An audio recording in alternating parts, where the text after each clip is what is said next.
Tripartite Committee on New Minimum Wage meets in Abuja. 30 feared dead, others injured as bandits attack 2 Katsina local government areas. Tribunal finds MultiChoice 150 million naira, 1 month free DSTV Gold TV subscription for users. And on foreign scene, UNICEF says 1 in 4 children worldwide lives in severe food poverty. Hello and welcome to Trust TV News Updates. I am Martia Umar. Thank you for joining. And now the news in detail. The Tripartite Committee meeting for new national minimum wage is underway. The meeting, which is the 5th since the suspension of the industrial action by organized labor, is holding behind closed doors at the Nikon Luxury Hotel in Abuja.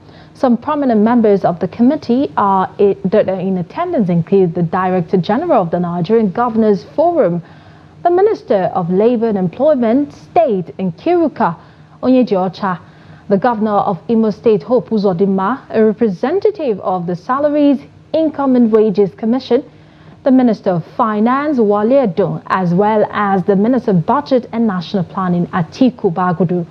When the meeting was held on Thursday, members of the committee gave assurances that a figure may be announced on Friday. President Bola Ahmed Tinubu has been called upon by the Senate to thoroughly review and evaluate Nigeria's security strategy to guarantee the safety of citizens and residents of the country.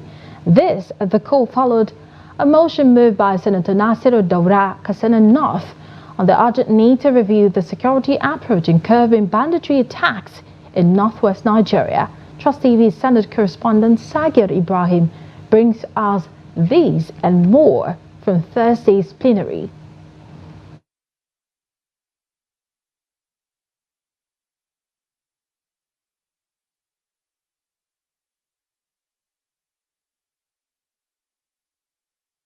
Popular support from his colleagues. We further urge the President, Commander-in-Chief of the Armed Forces of the Federal Republic of Nigeria to direct the establishment of a task force to evaluate the effectiveness and implications of negotiating with bandits, conducting a thorough analysis of the short-term gains versus the long-term consequences of such actions.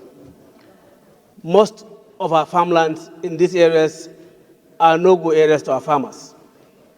Once you step out of the comfort or the confines of your village, hamlet or town, you hardly come back without being kidnapped.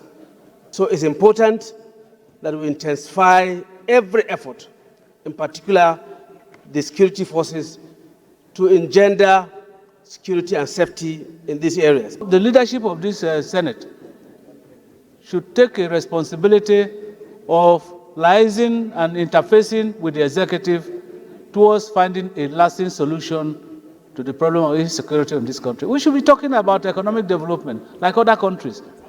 We are busy talking about insecurity. Despite the support, other lawmakers feel an ultimatum be given to heads of security agencies to deal with the menace once and for all. What we need to do is to match this with timelines. Give them what they want, but give them timelines to achieve it. Once people know that they're going to lose their positions, they will act. You ask people to go and do their assignment, they don't succeed in them, they come back and they continue to do the same thing all the time. It is disturbing that if we don't take care, sir, I see a situation whereby one of these states mentioned could be taken over by bandits in the government house. It's not something that we should be just treating with levity. It is critical and urgent. There should be goals for the security agencies. There should be consequences. There should be timelines. I want to assure you that going by what Mr. President is doing and his team and the security agencies, very soon, by grace of God, it will become a thing of the past. Still, on Thursday's plenary, the Senate also urged the federal government to draw up stringent regulations to streamline mining activities in Nigeria to align with international best practices and ensure safety of operations. This was sequel to a motion sponsored by Senator Sani Musa, Niger East, on the urgent need to address the incident of a landslide that buried over 30 informal miners alive in a gold mining site in Galadim and Kogi Ward, Shiroro local government area of the state. Nigeria is desirous of diversifying its economy. The mining subsector is lucrative enough and should be adequately exploited for the socio-economic development of this country. As such, the appropriate authorities should, as a matter of urgency and necessity, initiate thorough investigation into the circumstances surrounding the incident so as to identify any existing lapses as they relate to safety regulations and enforcement in the sector. So there is need for a legislative framework, especially against the backdrop of the fact that we are now preaching the gospel of diversification of the economy away from oil to agriculture and then the mining sector in order for us to earn the much needed revenue. The Deputy Senate President, Barrow Jibrin, who presided over plenary in his remarks, said government needs to strengthen regulations in the solid minerals sector. We need to be open doing not only the Ministry of Solid Minerals, but all of us, including the Senate, try to see how we can assist the government in making sure that the exploitation of our solid mineral resources is done in line with international best practice, and whatever that is supposed to go to the coffers of government goes into the coffers of government. Plenary was adjourned to Tuesday, June 11th to continue deliberations. Sagir Ibrahim, Trust TV News, Abuja. Now, away from the National Assembly, the Emir of Gombe, Alhaji Abubakar Shehu III, has turned 10 years on the throne this Thursday. He extended the throne on June 6, 2014, after his father passed away. And this report, Trust TV's Hassan Kohli filled the purse of Gombe residents. The report. In early June 2014, the Gombe State government under then Governor Ibrahim Hassan Dankombo confirmed the appointment of Alhaji Abubakar Shehu Abubakar III as 11th Emir of Gombe, following the death of his father Shehu Abubakar. After he ascended the throne, Abubakar came up with policies that support vulnerable people in Gombe, such as giving food to the needy and enrolling orphans and less privileged pupils in Western and Islamic schools. On this occasion of his 10th year anniversary, the people of Gombe said they are excited about the leadership style of the Emir, whom they said prioritized the needs of his people. We are indeed happy for His Royal Highness' 10th anniversary. His leadership style comes with unexpected changes, considering his people in everything. He used to enroll children of the needy and orphans in schools. He even distributes food to people, which is commendable in this hard time. So we are wishing him more blissful years on the throne. We love him and will continue to love him till eternity.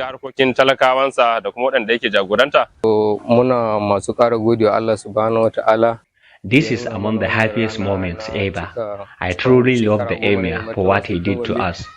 He usually pays medical bills, enrolls children in schools, and in fact, he is doing everything possible to enhance the lives of his people. We are praying that Allah will continue to guide and protect the Emir. The Lawan of Gombe, Sani Jauro, said the love people have for the Emir is not unconnected to kind of jihad he is fighting now, like caring for the less privileged. So what the Emir is doing is the continuation of the jihad of Modibo Bubero in the form that is possible now. That is building schools, building mosques, caring for the orphans, teaching them Islam and the Sharia and how to live together in peace as a people. And people are happy. So the young and the old and everybody, try to identify with him, and people celebrate and show group solidarity during this period. That is why you see people rallying around him and doing all these things. And he does not try to put any burden on anybody. He is an emir that gives to the people, not an emir that receives from the people. He is an emir that struggles and gets money and gives to his people, not the emir that makes the people sweat and give people to him. Alhaji Abubakar Shehu Abubakar III, Sarkin Daban, Nigeria, was conferred the honor CFR by former President Muhammadu Buhari in October 2022. Hassan Lawan Koli, Trust TV News, Gombe. Now 30 people are feared dead following a fresh multiple attacks by armed bandits on several villages in Disama and Savannah local government areas of Katsina State. Disama and Savannah are two of the frontline local government areas where activities of bandits have been on the increase despite huge security agencies and government interventions to decimate insurgency in the areas. The eyewitnesses revealed that the multiple attacks frightened most of the residents, who have now migrated to safer communities and areas like Disama. Nigeria's Competition and Consumer Protection Tribunal, sitting in the nation's capital, Abuja, has fined MultiChoice Nigeria the total sum of 150 million naira for challenging the court's jurisdiction and ordered the company to provide a 1-month free DSTV and GoTV subscription to users in the country. The judgment was delivered today by a bench of 3 judges led by Thomas Okosu. Recall that the tribunal had previously issued an interim stay order that has restrained MultiChoice from increasing its subscription rates depending on the hearing and determination of the motion on the notice filed by Barrister Festus Onifade. Onifade sued MultiChoice Nigeria Limited and the Federal Competition and Consumer Protection Commission for unjustly increasing subscription fees without 1 month notice to customers. Some members of the minority shareholders community have called for a probe of the management and directors of the failed Heritage Bank.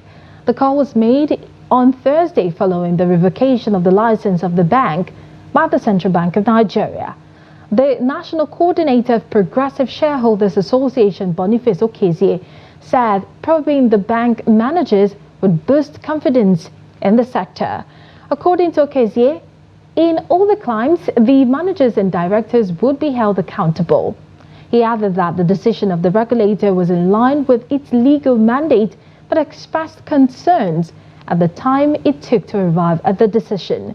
The Apex Bank had appointed the Nigerian Deposit Insurance Corporation as the liquidator of Heritage Bank in line with Section 12, Subsection 2 of BOFIA Act of 2020. The Adamawa State Government, in collaboration with the World Bank's Northeast Multi-Sectoral Crisis Recovery Project, has distributed farm inputs to over 40,000 households. This initiative aimed to enhance food security across the country. Gibson Sa Diogo reports. The beneficiaries, mainly women and youth, are expected to rejuvenate the agricultural sector amid economic hardship faced by farming communities. The agricultural livelihood support provided by the multi-sectoral crisis recovery project include solar-powered mini irrigation pumps, fodder seeds, organic fertilizers, insecticides, sprayers and planters, among others. Governor Ahmed Murfintri, represented by his deputy, Professor Kale Tapo Farauta, stated that the flag-off distribution of this vital agricultural livelihood support marks a significant milestone in revitalizing Adamawa State's economic growth and improving the welfare of its citizens. In addition to the support rendered by the NCRP and other allied entities, our government has initiated several other programs aimed at bolstering agricultural productivity with the overarching goal of ensuring the prosperity of our farmers. These initiatives are in alignment with our administration's hallmark philosophy of ensuring that no one is left behind and nothing is left untouched. In his remarks, Dr. Maurice Vinobolki, State Coordinator of the MCRP, revealed that the support aims to boost agricultural production and enhance the value chain for 40,000 households through 1,000 cooperative societies.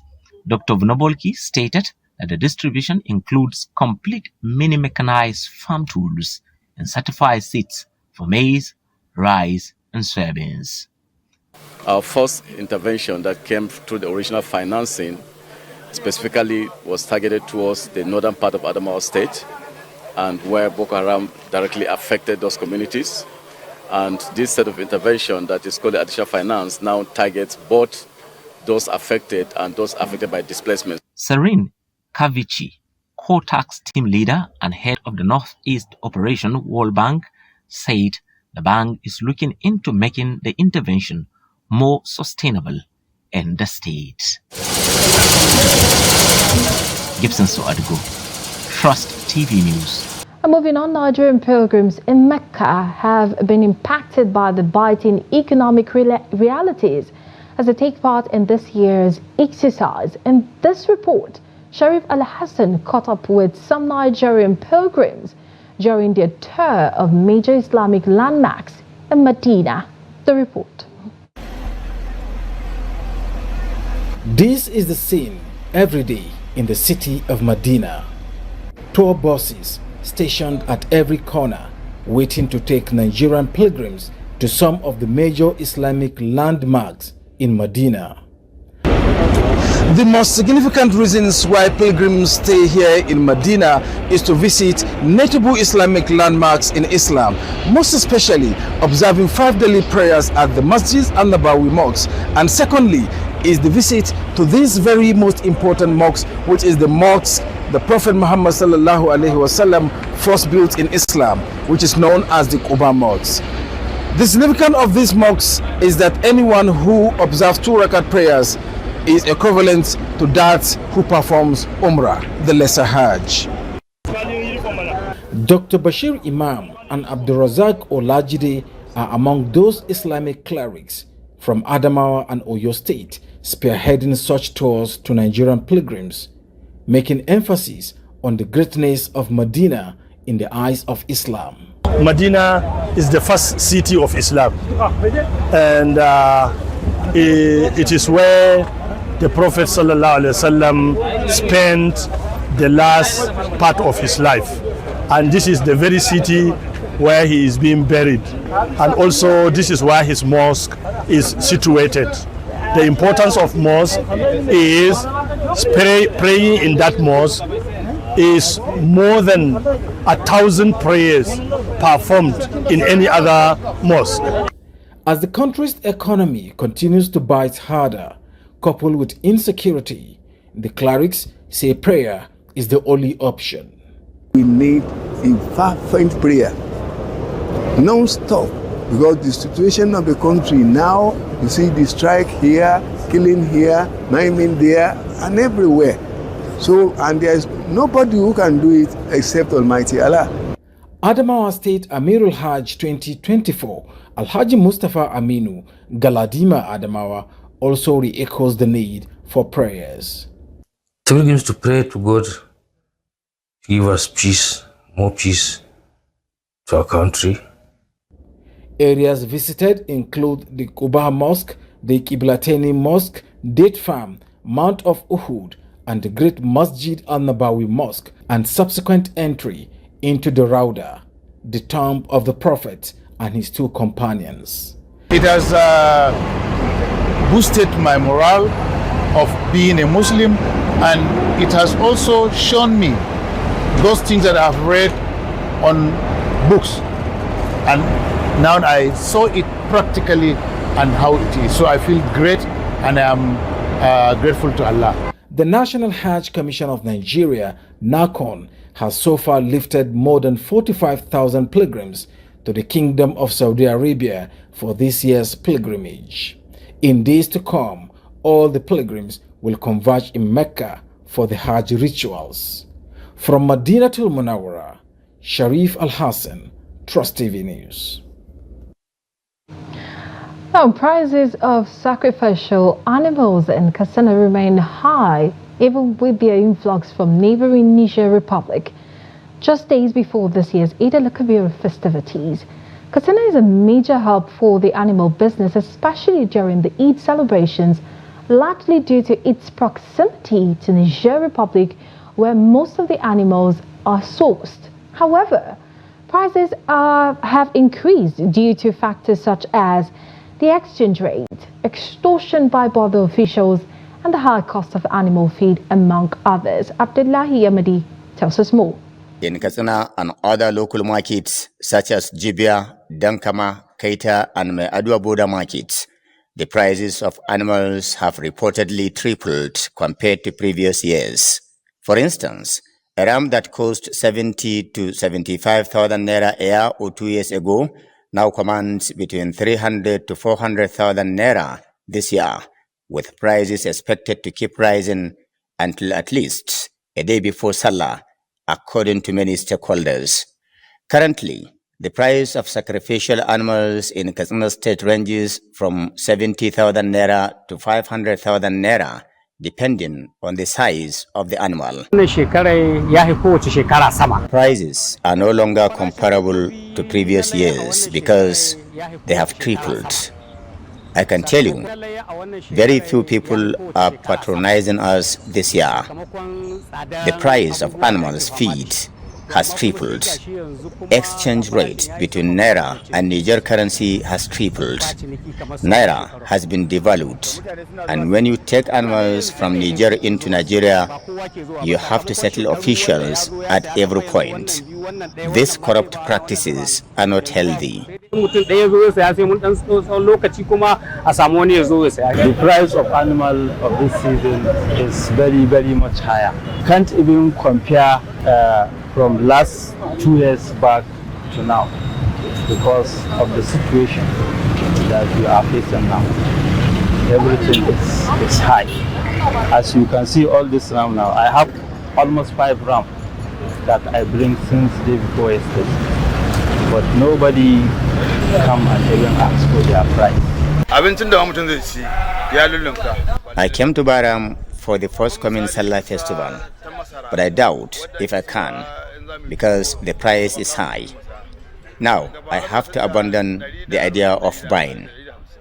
Thousands of prospective buyers are going home disappointed because they cannot afford to buy one. Though very few prospective buyers were seen trying to purchase animals, possibly due to the high cost, many admitted that the animals are far beyond their purchasing power, prioritizing food instead. However, at one of the local markets, Trust TV News spotted an expatriate who came to buy animals for Salah. He opined that animals are cheaper in Katsina compared to Abuja, Kaduna, Kano, and other parts of Nigeria. I've come to buy the car because this place is a market. Where is strong? This one? Yeah. Anyone. Want buy plenty. Okay. For the Sarah, for celebrating the Sarah. Okay. This is Katsina. It's very good. Price is very good. Okay. They're very cheap. Very cheap. Yeah. In Abuja or any state, very expensive. But in Katsina? Katsina is good. It's cheap. Observers say, though animals are in abundant supplies, but inflation and other factors make it unaffordable and beyond the reach of ordinary Nigerians. Abdullahi Izumayamadi, Trust Television News, Katsina. And away from Nigeria now, around 181 million children worldwide under the age of 5 or 1 in 4 are experiencing severe childhood poverty. According to a new report by the UN Children's Organization, UNICEF, 65% of them live in just 20 countries, of which about 59 million are in sub-Saharan Africa. It warns that millions of children under the age of 5 are unable to access consume a nutritious and diverse diet to sustain optimal growth and development in early childhood and beyond. Children who consume at most 2 of 8 defined food groups are considered to be in a severe child food poverty. The report warns that the effects of growing inequities, conflict and the climate crisis have pushed food prices and the cost of living to record high levels.